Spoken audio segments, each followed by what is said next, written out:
Yes guys, what's going on? Welcome back to another video and happy 2026. It's now the 2nd of January 2026. So I hope you all had a blessed Christmas and a blessed New Year's, and I hope you have a very good year. So I just wanted to jump on here as it has been a little while since me and Karl have posted on YouTube, and I just kind of wanted to give an update as to what happened in 2025, why we fell off the bandwagon with the content, and what the plans are for 2026. So in 2025, we set goals back in January to scale our deal sourcing business, grow our investor list to over 10,000 investors, sell deals, use the money from the deal sourcing to put into flips and grow that way. When we actually tried to do that, we realized it wasn't very practical to be able to do that in a year. You have to sell a lot of deals to be able to, make enough money to buy a flip. Flips, you're looking at 100 grand to 150 grand plus refurbs on top of it, right? It's not massively scalable in a year's time, right? We ended up filming with a gentleman called Lewis Perrin at the start of last year, who's raised millions of pounds in investor finance.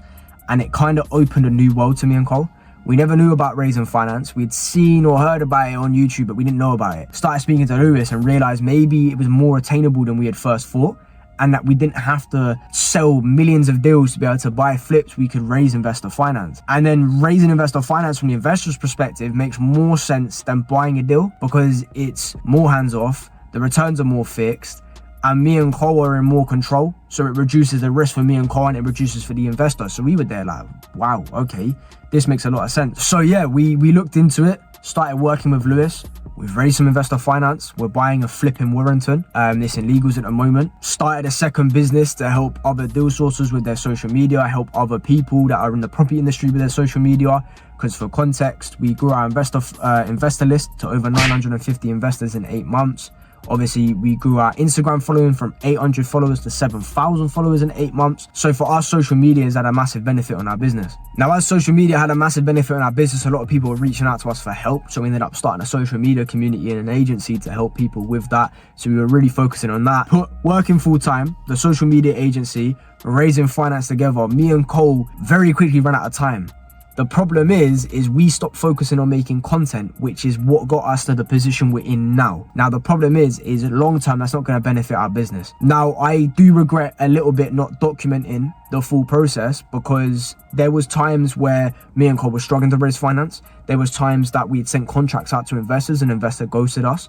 And when we raised this money, we have never been so excited. I never screamed so much in my life. And we missed all of that because we didn't document it. And yes, social media content makes us money. It gets us business, it gets us leads. But if you took all of that away, I'd still want to document the process for the sole purpose of, in 10 years time, I want to be looking back at where we started and seeing how far we've come. Like I just said, when we was getting rejected, mate, I genuinely didn't think we'd raise the money. Genuinely didn't think we'd do a deal by the end of the year. And then we did. And it was graft. It was so hard. And I can say how hard it was, but if I documented, you guys would have seen how hard it was, you know what I'm saying? And our future selves would have seen how hard it was, you know what I mean? So yeah, we didn't really document as much as we could. The long form took a massive drop. Short form went from posting 7 days a week down to 3, maybe 4 times a week. Sometimes we posted less. So, and our growth stopped, our following stopped growing. Like, the business slowed down on the growth side of things. Yes, we raised the money, but that was from obviously previous investors that we had dealt with, right? So this year, a big part of it is the documentation, back to the vlogs, back to showing the reality of property, because there's too much rubbish on social media.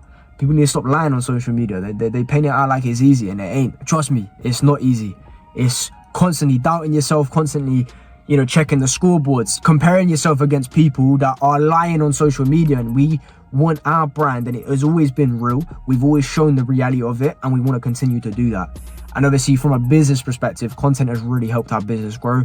It slowed down last year as a result of not posting. So we're going to continue posting and continue growing it that way. So yeah, that's how our 2025 went. That's how our 2026 is going to go. We're going to be documenting it. We're back. So make sure you subscribe, you share the video, you tell your nan, your uncle, you tell your entire neighborhood, the Brown Brothers are back in town, and let's get after it.